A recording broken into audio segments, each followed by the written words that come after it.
الحمدللہ رب العالمین والصلاة والسلام علی سید الانبیاء والمرسلین اما بعد فاعوذ باللہ من الشیطان الرجیم بسم اللہ الرحمن الرحیم۔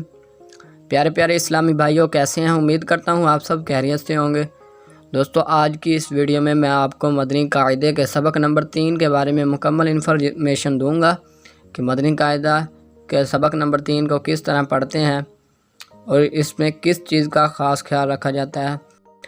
سب جاننے سے پہلے میری تمام دوستوں سے گزارش ہے کہ ابھی تک میرے یوٹیوب چینل تجوید القراءت کو سبسکرائب نہیں کیا تو سبسکرائب کر لیں اور ساتھ میں لگے بیل کے آئیکن کو دبا کر آل کے نوٹیفیکیشن کو آن کر دیں تاکہ میری طرف سے اپلوڈ ہونے والی مدنی قاعدے کی کوئی بھی انفارمیشن آپ سے مس نہ ہو۔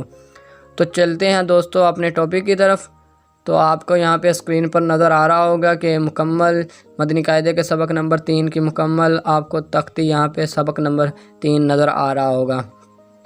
تو ہم اسے پڑھنا شروع کرتے ہیں۔ پڑھنے سے پہلے سب سے پہلے ہم یہ اوپر جو اردو وغیرہ لکھی ہوئی ہے اس میں خاص خیال جس چیز کا رکھنا ہے وہ اس میں بتایا گیا ہے کہ آپ نے کس چیز کا خاص خیال رکھنا ہے اور کس طرح ان حروف کو پڑھنا ہے۔ تو دوستو ہم اسے پڑھ لیتے ہیں۔ لکھا ہوا ہے حرکت کی جمع حرکات ہے، یعنی ایک حرکت ہوتی ہے اور اس کی جمع ہوتی ہے حرکات۔ زبر، زیر اور پیش کو حرکات کہتے ہیں۔ جو حروف پر لگی ہوتی ہے، یہ جیسے یہ آپ کو نظر آ رہا ہے، میں گائیڈ کر رہا ہوں، یہ حمزہ کے اوپر زبر ہے، یہ زیر ہے اور یہ پیش۔ اسی طرح زبر، زیر، پیش کو حرکات کہتے ہیں۔ زبر اور پیش حروف کے اوپر جبکہ زیر حروف کے نیچے ہوتی ہے۔ تو انہوں نے بتایا کہ جو زبر اور پیش ہے یہ حرف کے اوپر اور زیر جو ہے یہ حرف کے نیچے ہوتا ہے۔ اس سے نیچے لکھا ہے جس حرف پر کوئی حرکت ہو اسے متحرک کہتے ہیں، یعنی یہ جیسے ہم نے پہلی تختی میں پڑھا تھا الف، با، تا، اور الف پر جب ہم حرکت لگا دیں گے تو وہ متحرک بن جائے گا۔ جیسے یہ ہے، اس پر حرکت لگ گئی ہے الف پر تو یہ حمزہ بن گیا۔ حمزہ کو حمزہ، زبر آ، اس طرح یہ متحرک حرف ہے۔ اب حمزہ پر زبر لگی ہے، حرکت ہے، اس لیے اسے متحرک کہیں گے۔ نیچے لکھا ہوا ہے زبر منہ اور آواز کو کھول کر، زیر آواز کو نیچے گرا کر اور پیش ہونٹوں کو گول کر کے ادا کریں۔ یعنی یہ جو حرکات ہیں زبر، زیر، پیش، ان کو بھی ادا کرنے کا انہوں نے طریقہ بتایا کہ جو زبر ہے وہ منہ اور آواز کو کھول کر، زیر آواز کو نیچے گرا کر اور پیش ہونٹوں کو گول کر کے ادا کریں۔ حرکات کو بغیر کھینچے، بغیر جھٹکا دیے معروف پڑھیں، یعنی جو حرکات ہیں جیسے یہ لکھا ہوا ہے ان کو نہ تو لمبا کرنا ہے نہ کھینچنا ہے، بلکہ نہ جھٹکا دینا ہے، بلکہ ان کو معروف پڑھنا ہے نرمی کے ساتھ۔ تو نیچے لکھا ہوا ہے الف پر کوئی حرکت یا جزم آ جائے تو اسے حمزہ پڑھیں گے، یعنی جو میں نے پہلے بتایا ہے کہ یہ الف ہے، الف پر حرکت آ گئی ہے تو اب اسے حمزہ پڑھیں گے، یعنی الف پر کوئی بھی حرکت یا جزم آ جائے تو اسے حمزہ پڑھیں گے۔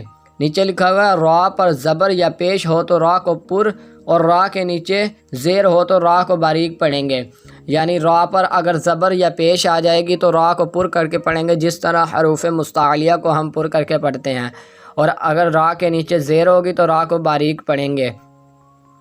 تو آگے یہ آپ کو پڑھ کے سناتا ہوں کہ اس تختی کو پڑھنا کیسے ہے، تو اس پر آپ نے مکمل غور کرنا ہے۔ حمزہ، زبر آ، حمزہ، زیر ای، حمزہ، پیش او، آ، ای، او، با، زبر با، با، زیر بی، با، پیش بو، با، بی، بو، تا، زبر تا، تا، زیر تی، تا، پیش تو۔ تو دوستو دیکھیے آگے یہ آپ کو آسانی ہو گئی ہوگی پڑھنے میں کہ اس کو کس طرح پڑھنا ہے۔ تو آگے یہ آپ کو میں حروف مستعلیہ پڑھ کے سنا دیتا ہوں کہ حروف مستعلیہ کو بھی ان کو حرکت کے ساتھ بھی پڑھنا ہے اور ان کو پر کر کے بھی پڑھنا ہے۔ تو دیکھیے یہ آپ کو میں پڑھ کے سناتا ہوں۔ صاد زبر صا صاد زیر صی صاد پیش سو۔ دیکھا آپ نے یہ حروف مستعلیہ بھی انہوں نے پر کر کے پڑھا ہے، کیونکہ آپ جانتے ہیں کہ یہ میں خود نہیں پڑھ رہا بلکہ مدنی قاعدہ خود پڑھ کر سنا رہا ہے۔ اسی طرح آپ کو میں نے پچھلی ویڈیو میں بھی بتایا تھا کہ آپ کو بہت آسانی ہو جائے گی، جلدی سے یہ اپلیکیشن ڈاؤن لوڈ کر لیں، یہ آپ کو پلے اسٹور سے مل جائے گی۔ جلدی سے اس ایپ کو بھی ڈاؤن لوڈ کر لیں اور ساتھ میں میری ویڈیو کو بھی دیکھتے رہیں۔ جس چیز کی آپ کو انفارمیشن کی ضرورت ہو نیچے کمنٹ میں مجھے پوچھ سکتے ہیں، میں آپ کو اس کی ویڈیو بنا کے انشاءاللہ سینڈ کر دوں گا۔ تو امید کرتا ہوں آپ کو ویڈیو کی سمجھ آ گئی ہوگی اور سبق نمبر 3 پڑھنے کی بھی سمجھ آ گئی ہوگی کہ سبق نمبر 3 کو کس طرح پڑھنا ہے۔ تو آج کے لیے اتنا ہی۔ اگر میری ویڈیو پسند آئی ہے تو ویڈیو کو لائک کر دیں۔ السلام علیکم ورحمۃ اللہ وبرکاتہ۔